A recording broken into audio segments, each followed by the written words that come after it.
Well, hello and welcome to another edition of Health Solutions with Shawn and Janet Needham, where Team Needham discusses everything healthcare. I am your host, Shawn Needham, along with my producer, Lindsay, and we are in beautiful downtown Wenatchee, Washington today. And today, you do not want to miss out on the episode. We have Heather Boehlke from Red Rocks Physical Therapy, all the way down from Colorado. Beautiful mountainous area, she says, and I'm jealous because I heard you guys have great weather and skiing there. And I'm kind of nervous that I haven't been skiing yet, or snowboarding yet this year. And I've got plans the next couple of weeks. And I think in Washington, our skiing, snowboarding kind of stops the next couple of weeks. So I'm hoping to be able to do it, but maybe I'll have to make a trip to Colorado to do it, or Utah or something. I like snowboarding at 14,000 feet anyway. So, or maybe 11,000 feet above the tree line, at least. Yes. Added challenge. So Heather, welcome to our show. You've got some great stories you're going to share with us, and kind of you're the first physical therapist we've ever had on the show, and you're going to share some stories that I wasn't necessarily aware of, and maybe our listeners and viewers aren't, about.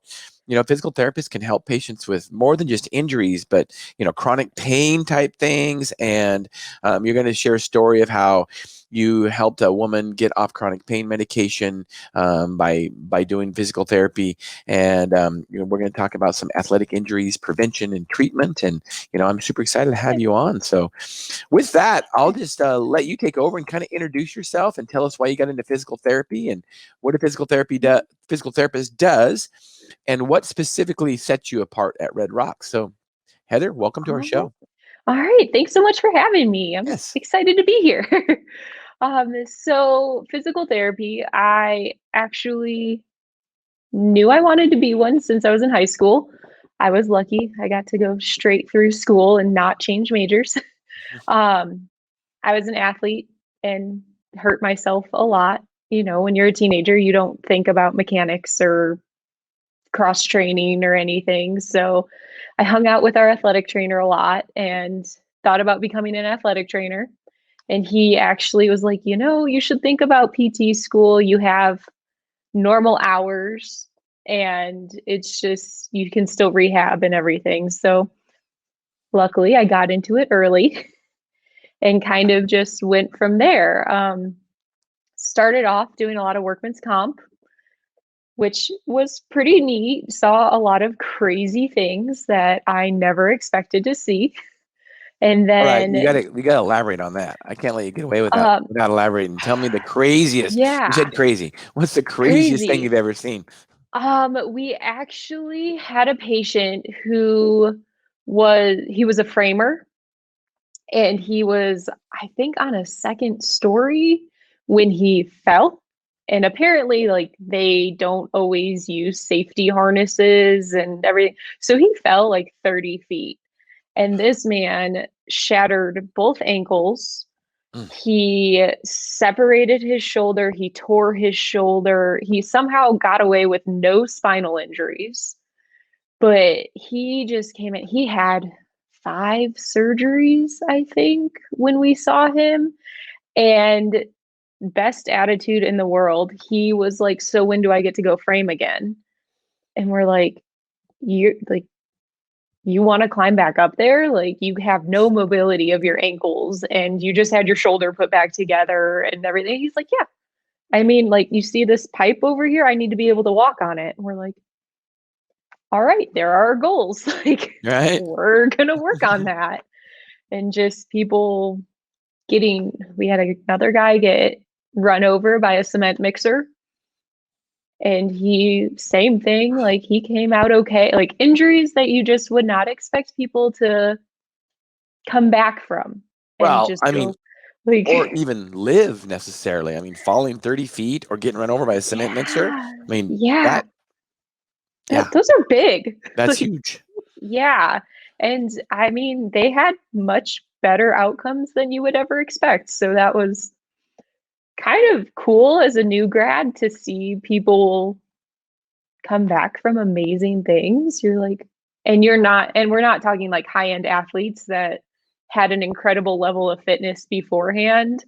We're talking like middle age, doesn't work out a day in their life, other than their job, which is normally pretty manual, but you're like, okay, so it's possible. It's possible for anyone. But it does sound like both of them had good attitudes, and that probably is part of the reason that they get better, correct? Yeah. Yeah. And it's huge. I mean, we see that with everyone. I mean, if you're motivated, you have a good attitude, you probably will get better and you will progress. And I mean, there are certain injuries that, are, I don't want to say unfixable, but they're a little trickier, but they can still at least get back to living a normal life. And Right. that's, I think, the most important part. You want to get back to the things you love, but you also want to be able to walk up the stairs in your house. So that's where we come in. That's where PTs help. And we obviously are very specific with the way that we treat, if your goal is just to be able to walk down the block, then great, we're going to work on that. And then, if we get there and you want to continue to something higher, we can. Or if your goal is like, I want to get back to playing collegiate sports, then we know your level is going to have to be a little bit higher Mhm. than walking around the block. And so that's where PT can come in and kind of help you get back to wherever it is you want to be. A lot So of times, oh, go go ahead. ahead.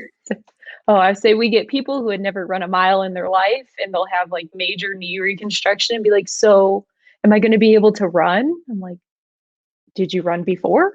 Right. Yeah, let's be So, realistic. yeah, like, are you going to run a marathon? Probably not, but you could go run. Yeah. So it is. You got to find that realistic goal. Right. So how long, when did you open Red Rocks, and what do you guys specialize in? Tell us a little bit about your practice. Yeah. So Red Rocks, we opened, it will actually be 3 years ago in April. We Congratulations. Thank you. It's excited. We survived the pandemic. Yeah. Well, surviving, I guess. Right, right. Not quite out yet, but we opened because we saw a lot of people that kind of get lost in the system, whether it's insurance or they just don't know how to go. If you don't work in the healthcare field or you don't understand the healthcare field, it's hard to navigate. Oh And boy, howdy. Yes, it is. yes, Oh my gosh, we could talk a it lot about that alone for sure. yes, yes. And so we opened up with the idea of helping those people that don't really know how to navigate it. In Colorado, we're a direct access state. And so people can just come in off the street and see us. You don't have to see a doctor. You don't have to go see, get a referral. And so a lot of people, you get in a car accident, you think, I have to go to the hospital. I have to do this. I have to do that. And it's not always necessarily true. I mean, yes, if you're injured, you by all means should go to the hospital, but a lot of times they go to the ER and then the ER says, okay, follow up with your doctor. Like, there's nothing emergent right now. You're stable. Good luck. And then after that, people are kind of lost. And so we wanted to help those people and the underserved community where most people, I can't afford health insurance, but I'm injured. What do I do? And so we wanted to be able to help them. And so starting out, we were kind of open to any and all patients, which we still are.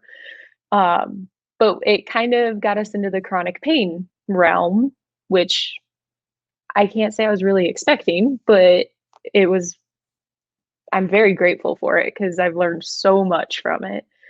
And so we do see a lot of people with chronic pain that have done PT, they've seen a chiropractor, they've seen pain management, and it's been years and they're still in pain. And so we kind of take that one-on-one approach and we really work with people to work on like what is the root of these issues. And it's nice. Colorado has really amazing laws for PTs, so we can refer out and we have a little more autonomy than some other states. But we can, all right, like, I think we can help you with this part, but, it's still, you're still really traumatized by this injury or accident or what have you that landed them in PT. And it's like, maybe you also need to talk to someone. Like, do you Right. have a counselor? Or some people talk to their pastors or like whatever works for them.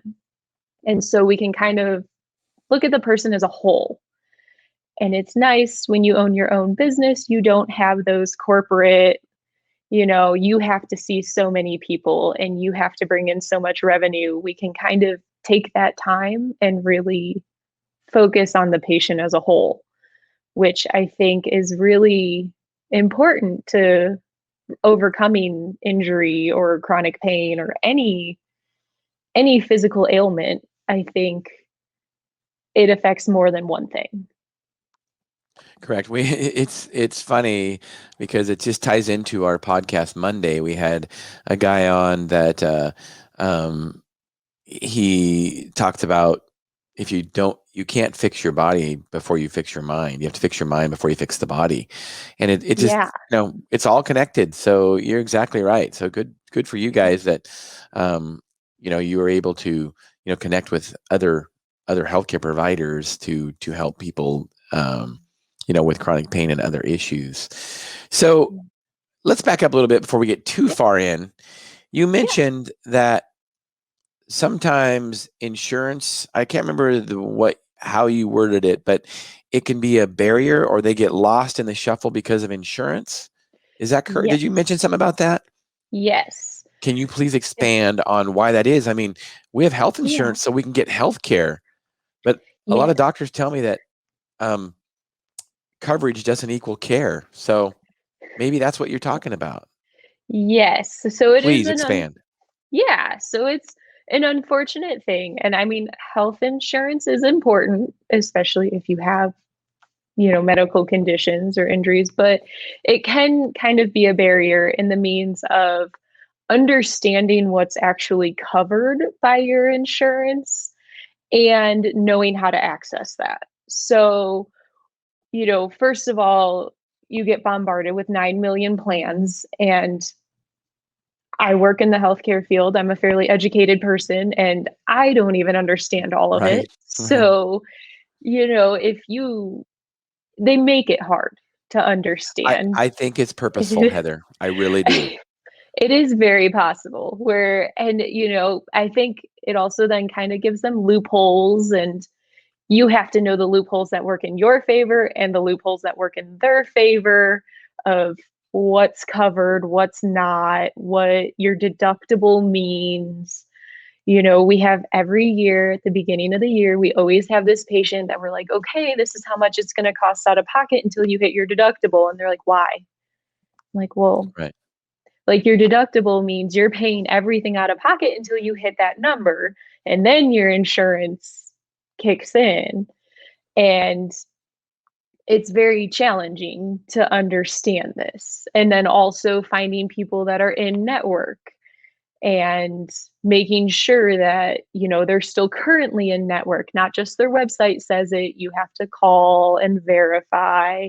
And if not, I always try to advocate for patients that, call your insurance, because what my portal says and what your portal says can be two different things. So I always like to say, call them, ask them how much it's going to cost you out of pocket before you come in. Because I hate sending bills to people, like, especially unexpected ones, because I think I'm probably in the majority that hates getting unexpected bills. Right. So, you know, when you've been on both ends, you want to think about, I don't want to send this person a bill for $200 when they were expecting 30. And so, and then being able to get a hold of someone, especially in the era of COVID, everybody's working from home. So, you call your insurance and they're like, wait times are longer than expected. And I think that's just a default now that Well, I think, Heather, they're just using it as an excuse. I mean, because they never give good service anyway. before COVID. So there was always long wait time. So anyway, I digress. Yeah. Yeah, I'm just it not a is. fan of insurance. I think it makes everything more complicated, more expensive, and it decreases access and care for the patient, honestly. So It does. yeah. So there's some of the complications with insurance. Well, you've decided that you can simplify that in some ways. And so you Yeah. actually have some sliding scale fees. I don't know if that's the right term, or you have some cash discounts that you can give patients and they can access you directly and pay you cash. Can you expand on that a little bit? Yeah, so Colorado, and I believe now all 50 states are direct access for physical therapy, meaning which the only time you need a referral is for insurance purposes. So if you, and I always tell my patients to kind of ask to find out how much it's going to be because it might be cheaper to pay cash. Because once you send that to the insurance and the insurance says, okay, they owe $150, you're stuck with that amount. Like legally and contractually, I cannot give you a break on that. But if you come in and pay out of pocket, then I can say this is the amount that we charge per visit. That is all you're going to pay. It does not go towards your deductible or anything, but it's a fixed rate. No Um, surprises. yes, no No bill 6 months. surprises. No bill 6 months later. Exactly. Nothing Right. like that. Like you You, come in, we give you service, you pay us, you and it's pay. done. It's done. Like it's done. Nothing Right. else is gonna sneak up. What a concept. That's I know it makes it easier, but then you also have to have the money right then and there to pay. Um, and so there's actually a lot of clinics, but there's a medical facility down here that they also try to help the underserved. And they work off of a sliding scale based on income. And so, if you make 100,000 a year, you're probably going to be paying close to full price. But if you make 20,000 a year but don't quite qualify for Medicaid, you're only going to pay a percentage. And so we honor that scale. I And see. so if So they go ahead, Heather. Oh no, Sorry. it's okay. So if they send us someone and they say this person comes in at this level, we just look at our little chart and say, okay, can you afford this? Like that is what the sliding scale comes in at. We try to work with people on payment plans. We try to see everyone we can. And that's where Can some you people get lost. Yeah, and I mean, you guys make it easier for people for sure, and easier access, and also less expensive. And I love that how the free market works. You guys are doing that, Yeah. so people can get care. And we always talk about Yeah. how expensive healthcare is, but in Yeah. reality, you kind of already given some examples that what makes healthcare expensive is a lot of times the insurance, Yeah. and when they do a direct access, and even if they're paying Mhm. full price, can you give me an idea of what it would cost to see you for a regular visit? I know that's a very Yeah. general question, Yeah. depending on what kind of modalities you guys are using, but to help our viewers and listeners, what in general would it be to see a physical therapist for the first appointment?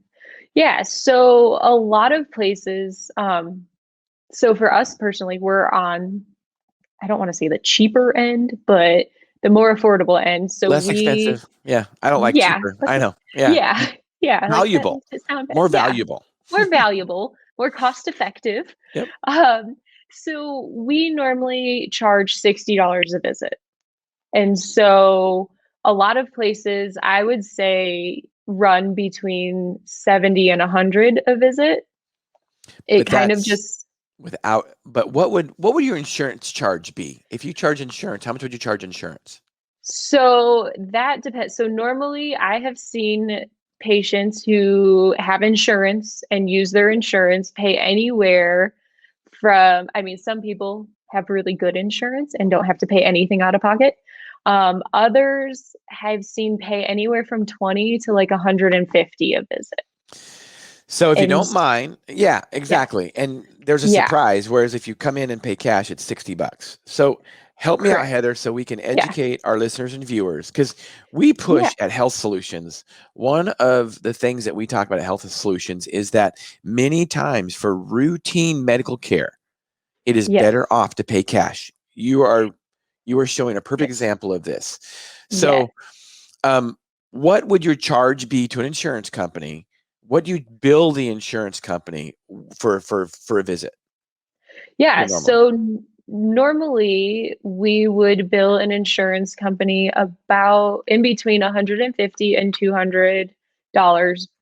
They would reimburse typically between 70 and 100. right? So, if Mhm. a patient comes into you January 1 and they have good insurance, which I'll honestly tell you this, Heather, I don't believe Yeah. there's such thing as good health insurance. I think health Right. insurance companies are scamming people. I think in general, it's better to pay cash for most things and have some kind of catastrophic coverage. I believe in health sharing Yeah. ministries. That's a whole show we're going to do in a couple weeks. Um, Yeah. so you come in January 1st, you don't meet your deductible, you go in a physical therapist, you're going to pay $200 out of pocket. Or if you paid cash, you could pay 60, correct? Correct. So you can, and a lot of time, like what we do, and I can't speak for everyone. What we do is then we like for us, even if we bill the insurance 150 and the insurance says, well, with our rate deduction, you know, the patient owes $70. We only charge that 70. We're not going to try and recoup the rest because that's what we expected to get from the insurance, if that Right. makes sense. Yeah. You kind of, that's how you factor in if you're going to, meet your bottom line and survive is off of what you expect to be reimbursed, not what you bill. And that's where it is kind of tricky, like we're not trying to price gouge insurance companies, we're not trying to gouge patients, like it's literally just what can you do to survive.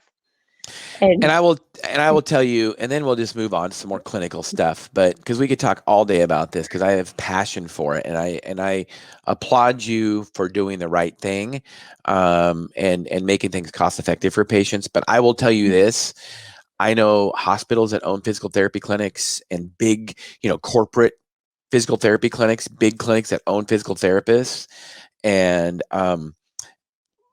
if they bill the insurance company $300 and the insurance company doesn't pay it, they'll send the person to collection for $300.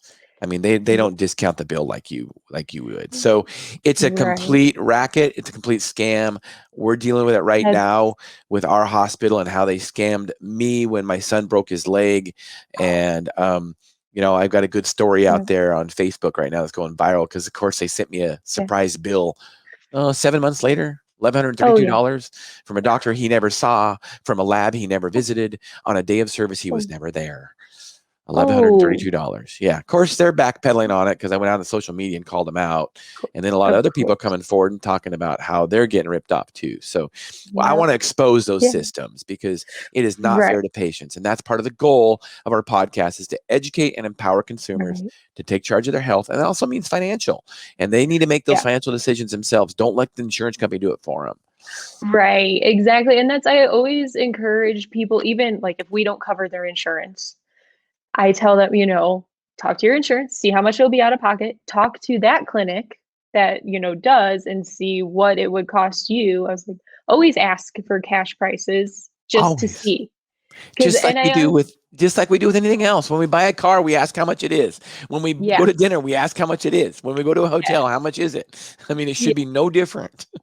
yeah, exactly. And that's, the little privately owned places have a little more leeway than Right. big corporations that have more guidelines. Yep. But it is where that can be a huge factor. And if somebody gets care, and that's where, some people come in, we see them 2 visits and they're done. They just needed a little guidance. And, Yeah. Right. why live with something for 2 years when it took 2 weeks? Right. You know? And I will say this, I do think, there are some uh, clinics, and it's no different with anything in healthcare. I think sometimes insurance some people will some healthcare providers will actually take advantage of the insurance they have and maybe do unnecessary visits or unnecessary treatments that aren't necessary, but Yeah.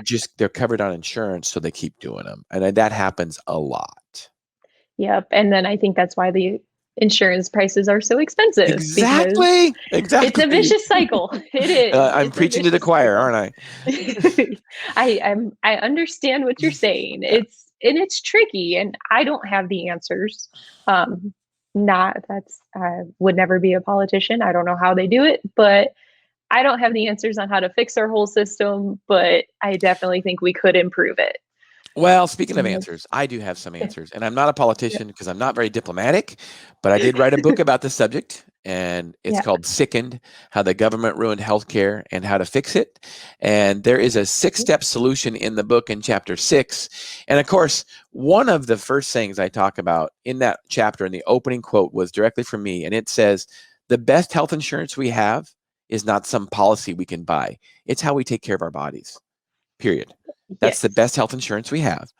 Yeah. And in that 6-step solution, one of the first one is being proactive in your health and taking care of yourself. The Yeah. second one is searching for cash prices for healthcare, Yep. just like you would any other commodity. Yeah. Exactly. I mean, you go to Best Buy, you go to the open box area and say, "Hey, what kind of discount can you give me?" Exactly. So, And I mean, right, and some people will argue that, oh, well, that decreases quality. Absolutely not. When you have a free market in play, you get all of it in healthcare. You get less expensive price, you get better service, and you get better quality. And I will tell you this: with insurance medicine and insurance-based medicine, um, expensive, poor service, and poor quality. Period. It is what it is. I'm not picking anybody personally. It just is what it is. right. Yeah. Because you're talking about it earlier, networks. The insurance company has a network, preferred provider network, right? That Yeah. essentially creates a monopoly. Those people have no reason to get any better because they get patients regardless of how they treat them because they've got a preferred provider network. I mean, that's how I Yeah. look at it. And actually, we're going to be talking about that on my podcast next week with a Yeah. gal that specializes in insurance billing. So, Yeah. And so let's that's go ahead, Heather, and then we're going to oh, move on to your um, story of chronic pain patient. Go ahead. yeah. One of our first patients that after we opened up, she came in and she looked at me. She's like, this isn't Medicaid service. I was like, what? She's like, you guys don't give Medicaid care. I'm like, I don't understand what this means. And she's like, no, every other place I've been, because I have Medicaid, because it doesn't reimburse great and whatnot, I just get put in a corner with a heat pad and a TENS unit, and then that's it. I go. And I was like, okay, well, that's never going to happen here. Like, we're going to spend one-on-one time with you, no matter what your insurance is, no matter how much we're getting paid. Our goal is to fix you and help you get better. And she's like, huh, that's different. Right. Why? And when, It right. shouldn't be. It And think shouldn't about, be. right. And think about that. When Medicaid's paying the bill, they're going to, you know, they know that it's a less expense, that they're not getting reimbursed a lot as much. So they're going to give worse service, but they're going to still get paid by Medicaid. So Yeah. they have no incentive, and there's going to be a bunch of other Medicaid patients. They have no incentive to get better. Where if Yeah. those people are paying cash for the service, and you already explained how affordable it really is, healthcare is not expensive. The government and the media wants us to believe it is, but it's not when you search around for cash prices. Those patients that are searching you out for cash, you've got to fight for those patients. So you've got to give them good service at a good price. You got to create value for them. So you've got Yeah. to give them good service or they won't come back, and they'll tell all their Right. friends and they'll never come back. So that's Exactly. why I like the free market. And I just Yeah. dislike health insurance so much, especially government insurance. Medicare and Medicaid, they're the worst. And they're the ones that created the problem. That's why I wrote the book. Go get on Amazon, Yeah. Sickened: How the Government Ruined Healthcare Yeah. and How to Fix It. Download it on Kindle version or in paperback version. And Yeah. you can learn how to take care of your own health without being directed by an insurance company. Yeah. So, Heather, You've got a Yes. great story. It was shortly after you first opened up a few years ago. Chronic pain Yeah. patient. And I think, this is true to a lot of people's hearts, especially in healthcare, because we hear about the opioid crisis and the opioid epidemic and how many people are addicted to opioids and painkillers. And you had a patient that you took care of, and you turned around basically with physical therapy and got her off all of her medications. Can you talk about that story? Yeah. So, I mean, we can't take full credit. She did have an awesome doctor that was on board with getting off of medication. But we, like I said, we treat people as a whole person. And so we had quite the heart to heart of like, okay, so you are on pain meds and you still have this much pain. Like, what is, and I understand, when opiates first came out, they were marketed as long-term pain management and, non-addictive. And Right. now we've kind of done a 180 on that. Right. And, talking about kind of taking the stigma away from the fact that, like, yes, you've been on this medication for years. Like, there's nothing wrong with you for being on it. You're doing what you thought was best.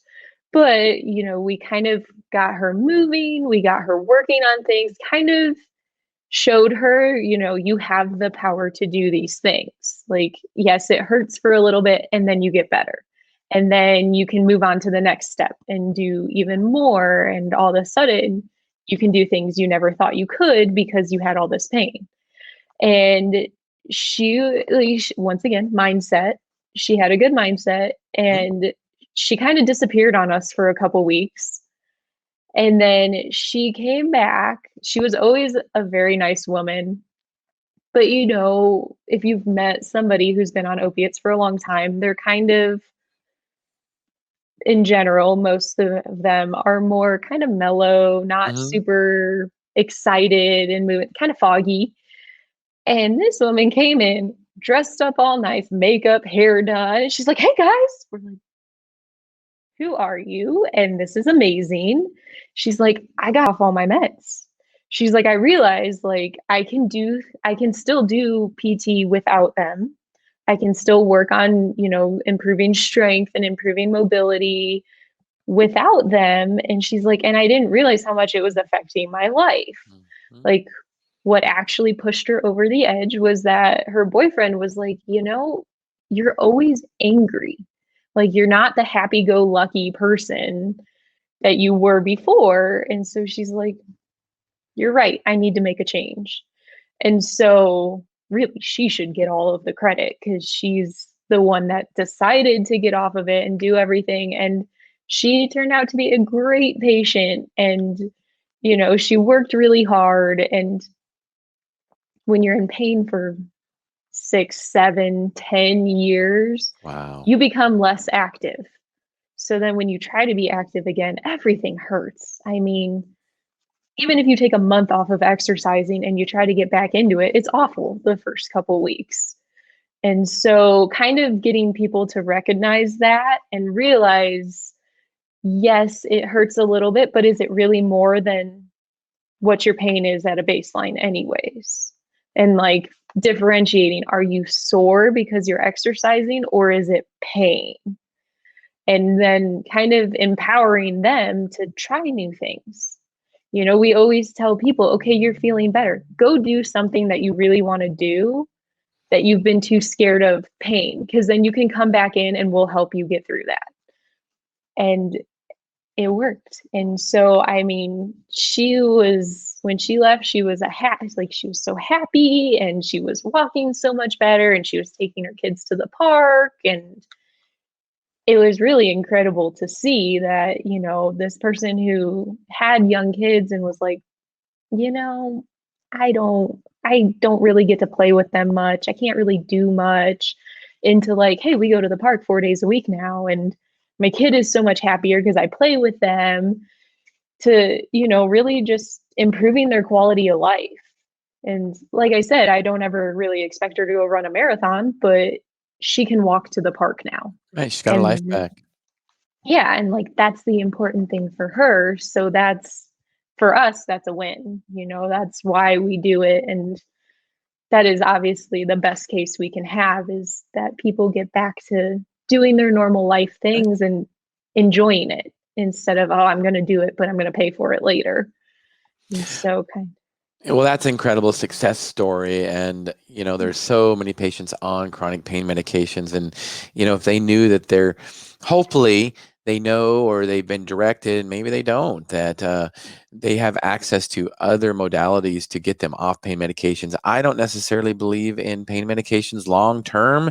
I mean, I know that's coming from a pharmacist, but I think if you have some kind of pain long term, I think that, you have physical issues that need to be addressed. And as we talked earlier too, probably some mental issues also. But you're being incredible. You're incredibly humble, Heather.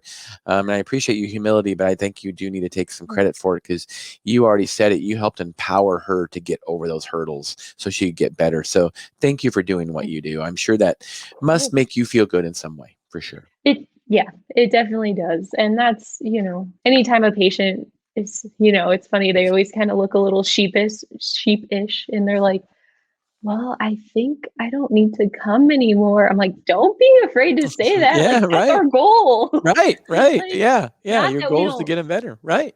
Yeah. I'm like, you can always come and say hi, but please don't come back as a patient. Like, we want to see you doing well. Awesome. I And love that. so, I love that. yeah, So let's move on to completely switching gears to athletes. So you work with a lot of athletes. Also, you were an athlete yourself, and let's just talk about what you do with athletes after injury and they want to get back in the game. What is your goal? yes. So athletes are kind of a whole different realm. They are fun In so many ways. yes, in so many ways. Normally, when we hit them in that acute phase, it just happened a few days ago or a week ago.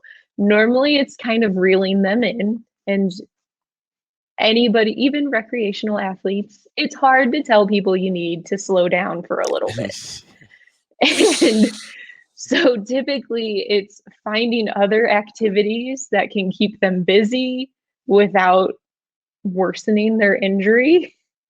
So, you sprain an ankle, I'm like, okay, here, do like go swim, bike, You do can't upper run. You body. can't run. Yeah, like please stop going out on those gnarly technical trails, running and just destroying your ankle even more. Right. I'm the same way. It's so hard for me to take a break, but you have to explain to them, you can take 2 weeks now, or you can keep pushing it, and 6 months down the road, you're still not going to be back to normal. Sometimes that works. But getting them to slow down and then gradually reintroducing things to kind of challenge that injured area. Because it's funny, you start off and you're all gung-ho and you're like, it's fine, I'm going to keep going how I'm going.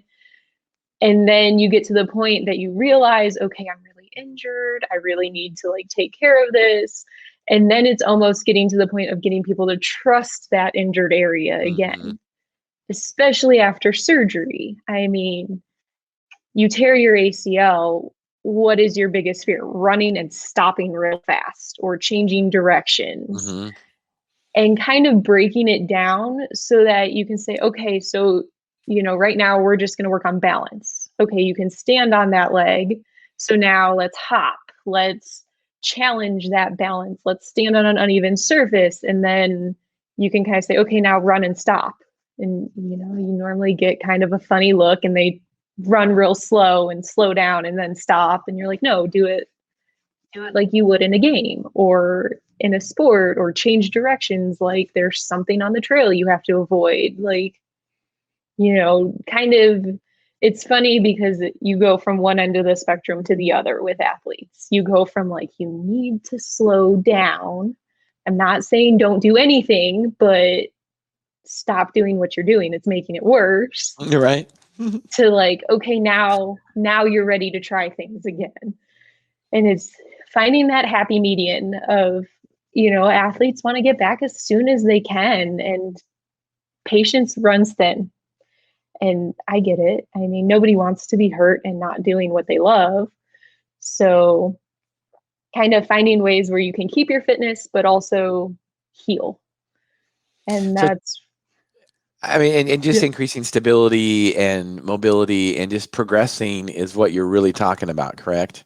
Yes, Yeah. yes. And those are things that a lot of people often neglect, even higher end athletes to recreational athletes. Like everybody hates doing core. Like that is, Yeah. you go to a gym and you look around, that core section is normally empty. You'll get a person or two in there. Well, like the heavyweight racks are just jam packed. People are waiting to Yeah. use them. And so just being like, okay, just because, like, let's also go back to why you got injured. Was it a weakness? Was it a tightness? Like, let's fix that so then you can go back better than when you came in. And it's, Core stability. I mean, you're a physical therapist, so you can comment on this, but I don't think there's any sport or exercise you can really do without really wanting to engage your core, is there? I mean, no. your core has to be engaged. I mean, Yep. I'm a competitive mountain bike rider, and obviously that is very important. And Yep. if you're not engaging your core, you are going to get hurt. You're probably going Yep. to fall off your bike, or you're going to get back injuries, things like that. Core is Yep. so important, and with Yeah. running and everything. I mean, it's Yeah. so important. And you're right; it's neglected. Although it is pretty easy to work, you just have to put in the time. Yeah, it is. And it's the boring things, so to say, It so is. we try to make them like more challenging. And you get these like weightlifters who are like, I can deadlift 400 pounds. I'm like, cool, here's a bar with 20 pounds. And they look at you like you're crazy. And you're like, but you're going to focus on these little things. And all of a sudden they're like, that's harder than I expected it to. I'm like, I have yeah. a I have a mountain bike racing coach, and I do mostly. I used to be a power lifter, and when he started training me, he was talking about he wanted to increase my mobility and stability because I had quite a bit of strength. And one of the Yeah. things that he would focus on was just mostly body weight stuff with some light weight. I'm talking the heaviest would be like a 30-pound kettlebell. That would be a Yeah. heavy weight for me. And Yeah. it was all about slow and controlled. Yep. And that's really so important. I don't think a lot of people realize that. I mean, focus on the Yep. form, slow and Yeah. controlled. Yep. And finding those muscles, like if you think about like your deep abdominal muscles, most people don't even know you have them Right. until you get injured or you have a coach or you go see a PT and all of a sudden they're like, contract this muscle. And you're like, what are you talking about? I'm like, that's the most important muscle in your body. Like that Yeah. saves your back from everything. And they're like, And when you where? get good and when you get good at it, you can just focus on your core all the time, and you can actually engage your core while you're driving your car and just do core Yep. exercises while you're driving or while you're eating. Exactly. Yeah. And that's the funny thing. I'm like, you bend down to pick up a sock, you engage your core. And they're like, what? Absolutely. I'm like, Absolutely. yeah. I'm like, you would be surprised how many people a disc just goes because they bent down to pick something up wrong. Like, if it's gonna happen, it's probably gonna happen. But if you can, You can take prevent every it. Yeah. avenue, yeah, Right. like With if you with try to prevent lifting it, right. Yeah. So yeah. tell us, you had speaking of athlete injuries and getting her back in the game, you have a story of a soccer player that tore up her ankle in high school. Tell us about that story. Yeah. So senior year, of course, the year you really don't want to miss, it's your most exciting one. She was playing in the spring, and your typical just planted funny and the ankle went. And lots of pops. She ended up getting an MRI. She had, I believe, 3 complete tears. Yeah. And they said, but the surgeon was like, you're young, you're healthy, you're active. I don't really want to do surgery on it because most of the time, a lot of ankle surgeries are cleanup surgeries. It's not as often that they repair the ligaments in your ankles. You have a ton of them, so I could kind of see something else will probably take over and help. But back to that mobility and stability, you now are going to rely on your muscles more than your ligaments. And so they were like, you're probably not going to play soccer. Like, definitely not in the fall, maybe in the spring, we'll see. And so we got her in, and she is, once again, she had a really good attitude and was like really bummed about not being able to play. And she flat out told us, she's like, my fall season is not as important to me as my spring season. So I just, you know, I really want to get better by then. We're like, okay, but our goal is going to be the fall. Like, we have a few months to get you moving in the right direction. And, once we got the swelling under control and kind of showed her she can move around, like, I took her on a run. I was like, okay, soccer, you have to be able to run. Like, Yeah. For so a let's, long time. yes, exactly. So I was like, all right, like, so we would go run a mile and come back, and then she'd work out. And she, How many I physical think, therapists run with their patients? That's pretty cool. right? Run a I mile. know, You just do that just for the heck of it. I'm gonna go run a mile. right? Like, all right, let's do it. Luckily, I like running, so it works out. But she did great, and she was really motivated. She worked hard when she wasn't with us. And it was like 2 months later, we're doing soccer drills. And, we're in the clinic in a controlled environment, a nice smooth surface, but she was able to do it. And so we're like, all right, this weekend, like, go run on the soccer field. And, you get that look like, I was told it's going to be a long time. I'm like, you're 17. Like, you heal so Right, fast. right. Like, you're 17 and athletic. You're ahead of the game in so many ways that you don't even understand. And she did, and she ended up playing soccer in the fall. And it was just a matter of, same thing, kind of educating her, like, it's okay to try things. Like, don't go do something crazy a week after you're injured, but it's okay to build up to things and then go try. Like, go kick a Yeah, soccer ball. How does it feel?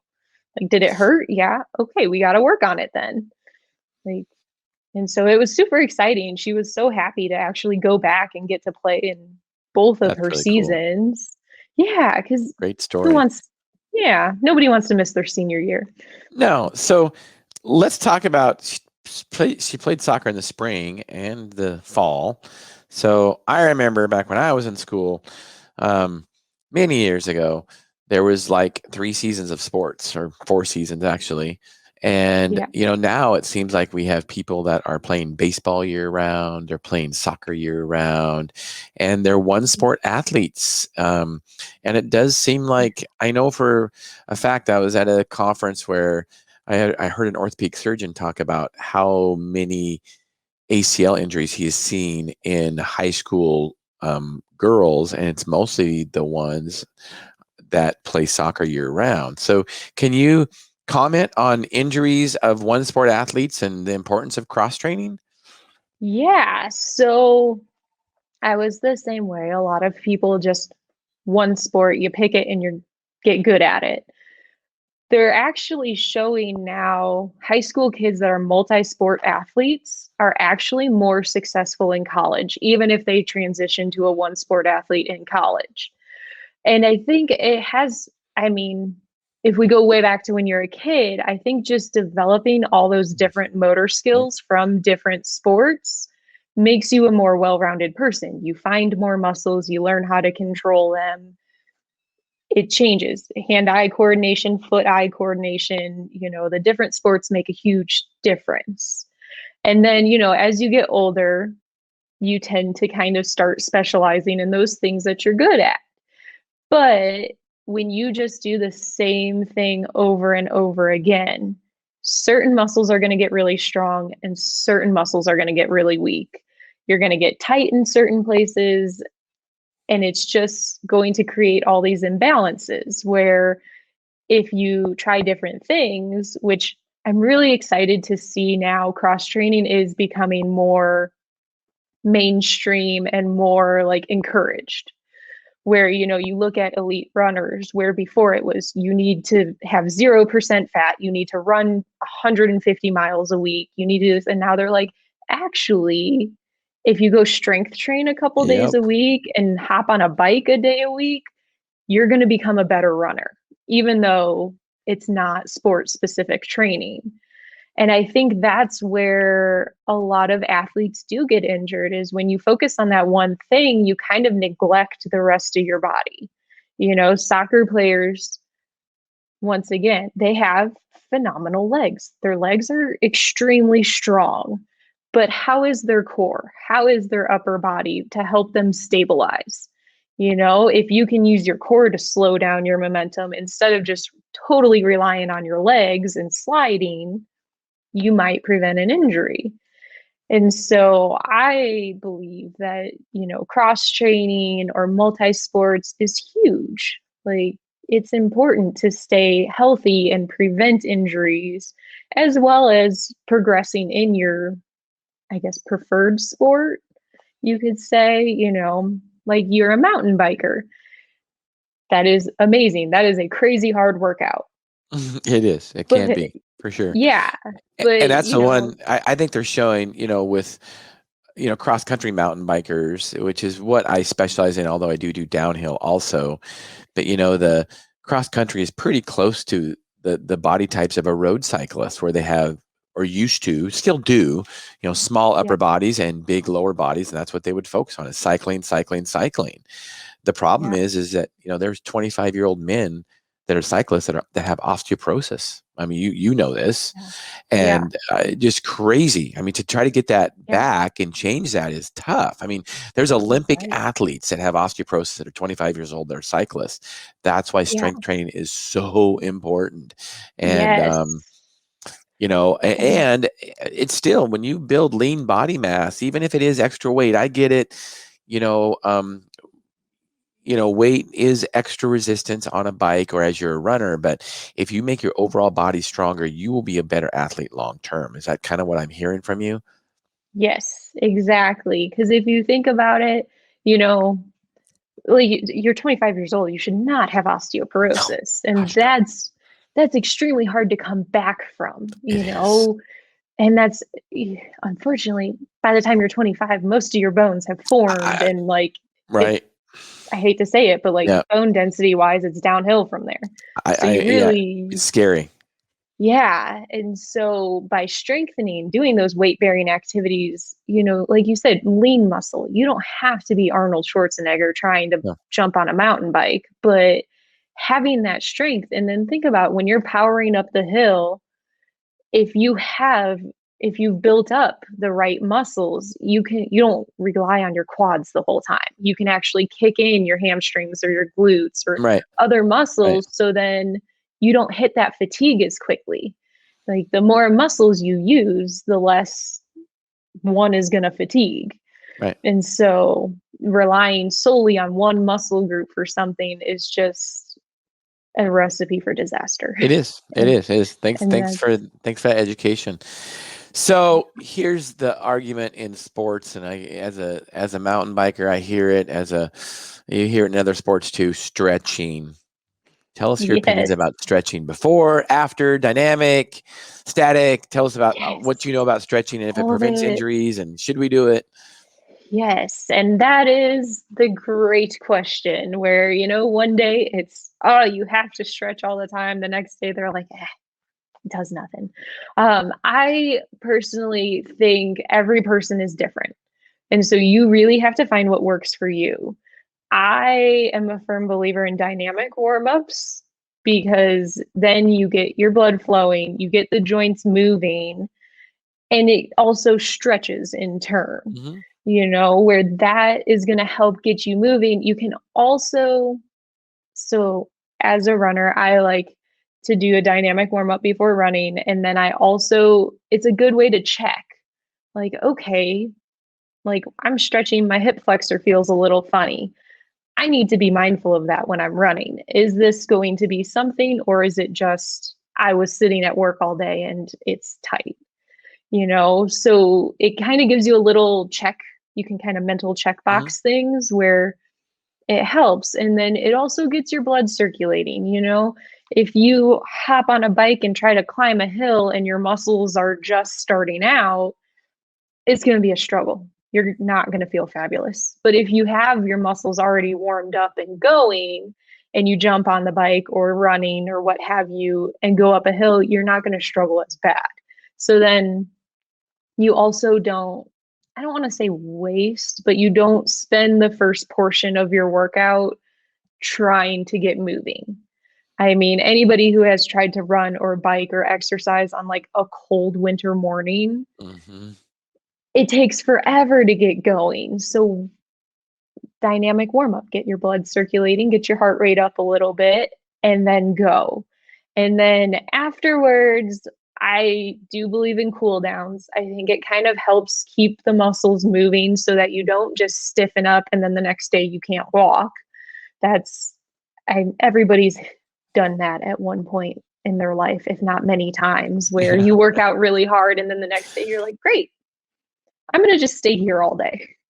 And so I do think cooling down, whether it be, just kind of slow pedaling or walking, even like after lifting, I think it's important to either kind of bike for a few minutes, do something gentle just to let things calm down. And then I bounce back and forth where, like I said, it depends on the person. Some people, they get a good yoga flow that stretches all of the things that they need to get stretched afterwards. And then that's more of a dynamic. And because you're going to activate muscles to hold the pose. Some people love to just sit and, bend and touch their toes or do whatever. And if Mhm. that works for you, I'm not going to say don't do it because I do think mobility is important. And that's where I tend to lean more towards dynamic stretches because for mobility, you need the flexibility, but you also need the strength. If you're trying to move your arm, I have to have the muscles to pull it back, but Mhm. also the flexibility to stretch it. So if all you do is like passively stretch it, you don't get that strength. And so I think it's finding balance. And that's, I know, not a very straightforward answer, but No, that's everybody's good. really different, Yeah, no, that's good. and Yeah. that's, I guess I'll stop complaining at my coach for making me do 20-minute warm-ups and 20-minute cool downs. I guess it's probably a good thing. yep, it's not, it'll help tomorrow's workout. Right, you know, right. that's, yeah, like you can go trash yourself today and then get up and work out tomorrow, or you can be so sore that you're just not going to have a good workout. And it's going to be, yeah, I wasn't hitting my times or my legs were just dead and I couldn't make it up the hill or Right, everybody has right. those times anyways, but yep, warming up and cooling down is important. So we're winding up our podcast here, Heather, and I just want to I want to ask you, what do you have a passion for? What drives you? Yeah, so I mean, like career wise, obviously helping as many people as we can. You know, I I'm an ultra runner, so I really enjoy getting out and Crazy. doing things. And yes, I know my dad has threatened to like commit me a few times already. Um, but I like getting out. And I think getting outside, I don't care if you walk down to the end of your driveway and back, getting outside, getting that fresh air, I think is important for everyone. And if you can get out and hike or go for a longer walk or what have you, I think it's important. I think it's good for your brain, it's good for your body and the change of scenery, especially now. So many people are stuck at home that, Right. you know, outside activity is one of your safer activities right now. And so I think it's important for people to get out just for their sanity. And so we always try and encourage our patients, our friends, our family, anyone to just get out and do something. Maybe you just walk from your car to the park and have a picnic. That's Yeah. great. You're Move. outside. Movement. Yes. Yep. Just movement, instead of driving to the store that's 2 blocks away, walk, Right. just, and that's, I think, one of our, like, I guess my personal life and my professional life kind of cross there where I like to see people out and about. Colorado is crazy active and you will be out and like you said, snowboarding. there's going to be like a 4 or 5-year-old just crushing, Yeah. going down the mountain. And you're like, ah, what is this?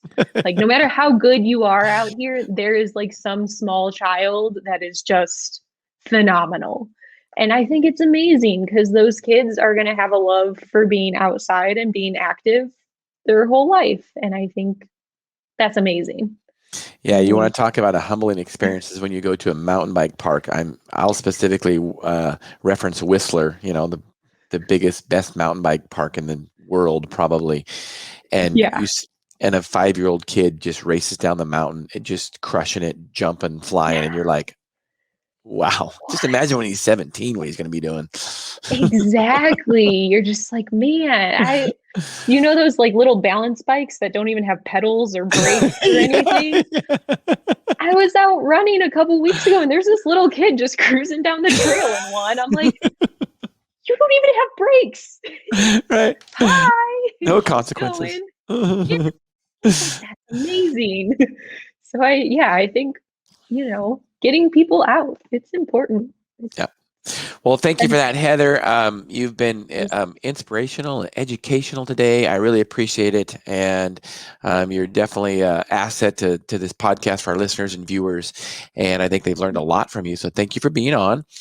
And thank you for having me. Yeah. If anybody wants to get a hold of you or has questions for you, what's the best way to do that?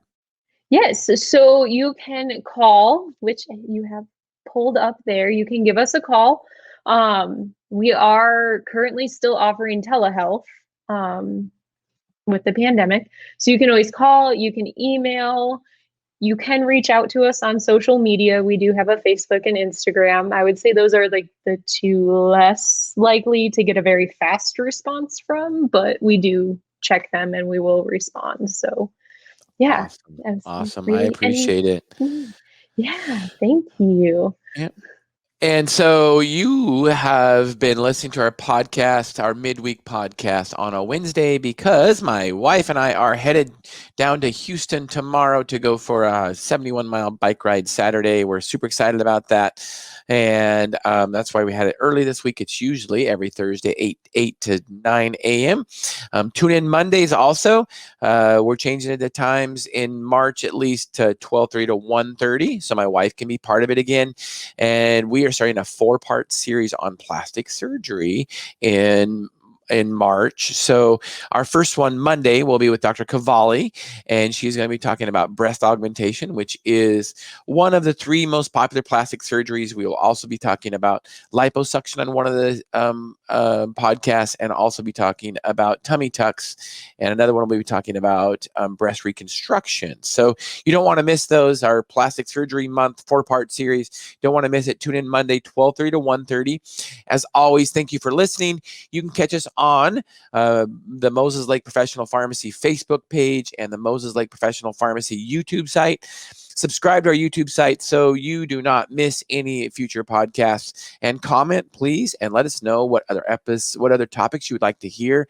Heather was our first physical therapist on today, and I would like to have her on again because I have a bunch of questions for her, and I bet our listeners and viewers do also. So, Heather, thank you for being on today and educating and empowering our listeners and viewers. I really appreciate it. Thank you so much for having me. You're welcome. Thank you for the work you're doing. Yeah, you're welcome. And there's another episode. You've been listening to Health Solutions with Shawn and Janet Needham. Thank you for tuning in.